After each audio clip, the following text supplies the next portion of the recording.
Mwiriwe, reka nzere ko mumeze neza. Mwebwe mudukurikiye muri mu bice bitandukanye bigize isi mukamwumva neza ururimi rw'ikinyarwanda. Mbamanukanye na Innocent Studio.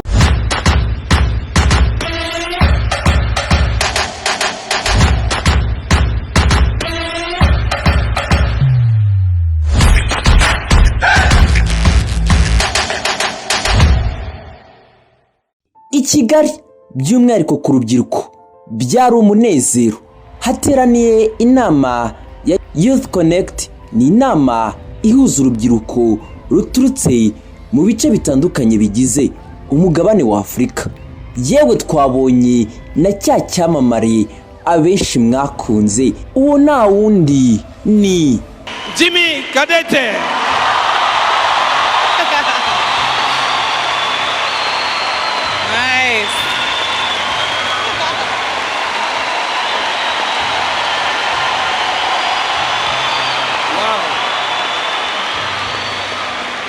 Yes. Si ibyo gusa kandi Robo yamamaye mu gutanga ubutumwa bwo kurwanya imihindagurikire y'ibihe izwi nka Frankie the Dino yagaragaye nayo ahari hateraniye iyi nama ya Youth Connect. Frankie iri mu ishusho y'inyamaswa ya dinosaur, bivuga ko hashize imyaka miliyoni 65 zicitse ku isi. Yatanze ibyishimo.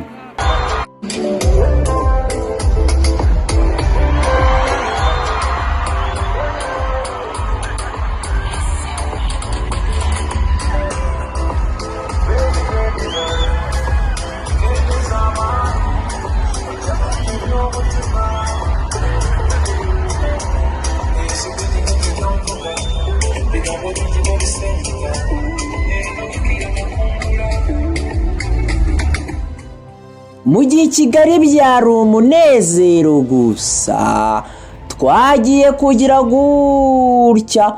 Kuri uyu munsi hajyanze amashusho y'ambasaderi wa Repubulika Iharanira Demokarasi ya Kongo i New York mu muryango w'abibumbye, ashinja u Rwanda kwiba ingagi z'igihugu cye muri parike y'igihugu ya Virunga. Everybody knows that Rwanda had occupied the Congo in 1996-98 to 2003. Abenshi barumirwa. Yagize ati mu 1998 mu 2003 u Rwanda rwagize gutya rwigarurira Kongo Kinshasa, ruhakorera ubwicanyi bwinshi runayisahurira ubukungu, ku buryo ngo kuri ubu Rwanda ruri mu bihugu bigemura mu mahanga zahabu na koruta bituruka muri Kongo ku bwinshi. Mu yindi mitungo kamere ro batwaye, They even take chimpanzees and gorillas from Congolese forest, taking them to Rwanda. Abenshi nyuma yo kubibona bamwe babiteramo urwenya bati kubona depression yazanye uruhara. Ndatekereza nyakubahwa John yararebye cyane iyi filime.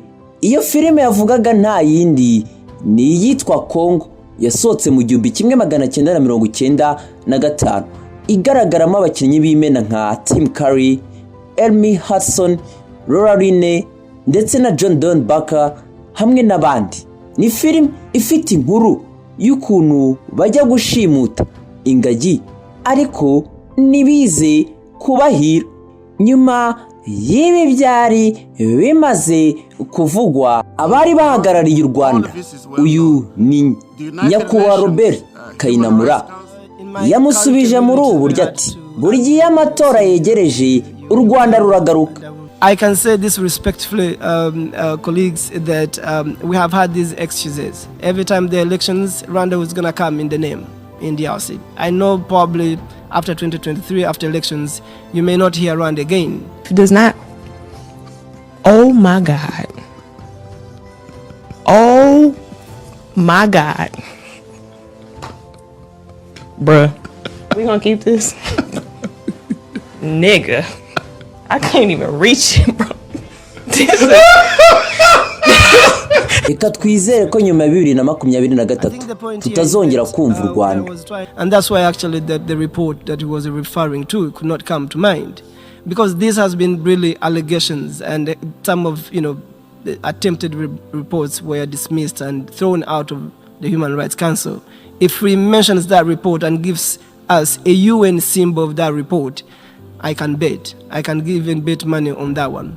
There is no report such as he was trying to mention. Ambassador George Zogora nyuma yo kumva ibi niki yabivuga ihora ikigaragara hari abantu bakomeye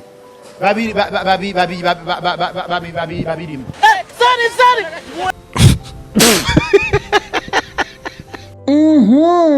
Nibyiriwe kuri iyi mihanda kuri uyu munsi wo kuwa kane. Erega ni now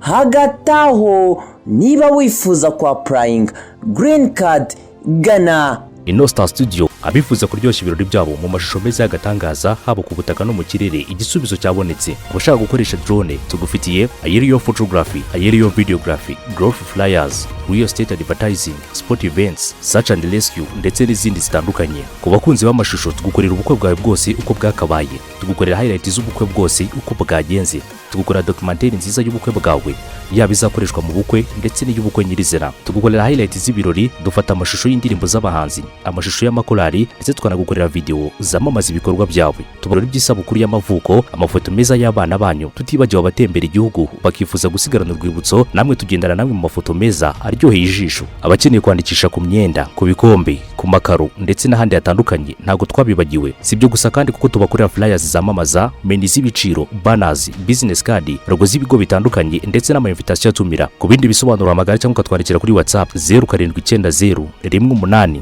92 ushobora gucisha ubutumwa bwawe kuri website yacu ariyo y3.inostarstudio.com. Amazina yanjye ni Hirwa Redemptus. Reka dukomeze dukora subscribe, like, share na comment, dukomeze twagure umuryango.